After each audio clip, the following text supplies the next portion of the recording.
സത്യനന്ദിക്കാട് ചിത്രത്തിനു വേണ്ടി മോഹൻലാൽ താടി ട്രിം ചെയ്തു.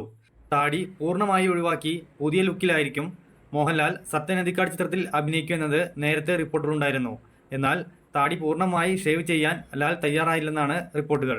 ഏറെ നാളുകൾക്ക് ശേഷമാണ് താടി ഇത്രയും കനം കുറച്ച് ലാലേട്ടനെ കാണാനാവുന്നത്. ലോഹം സിനിമയിലേതിന് സമാനമായ ലുക്കായിരിക്കും സത്യനന്ദിക്കാട് ചിത്രം ഹൃദയപൂർവ്വത്തിൽ ലാലേട്ടൻ്റേത്.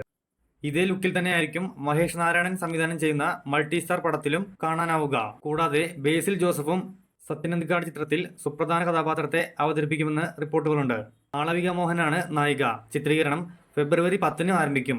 മോഹൻലാലും സത്യനന്ദിക്കാടും ഒന്നിക്കുന്ന 20ാമത്തെ ചിത്രം കൂടിയാണിത്. 2015 പുറത്തിറങ്ങിയ എന്നും എപ്പോഴുമാണ് ഇരുവരും ഒന്നിച്ച അവസാന ചിത്രം. സത്യനന്ദിക്കാടിന്റെ മക്കളായ അഖിൽ സത്യനും അനൂപ് സത്യനും ഹൃദയപൂർവ്വത്തിൽ ഭാഗമാകുന്നുണ്ട്. സിനിമയുടെ കഥ അഖിൽ സത്യൻ്റെതാണ്. അനൂപ് സത്യൻ അസോസിയേറ്റ് ആയി പ്രവർത്തിക്കുന്നു. നവാഗതനായ സോനു ടി ആണ് ചിത്രത്തിന്റെ തിരക്കഥയും സംഭാഷണവും എഴുതുന്നത്.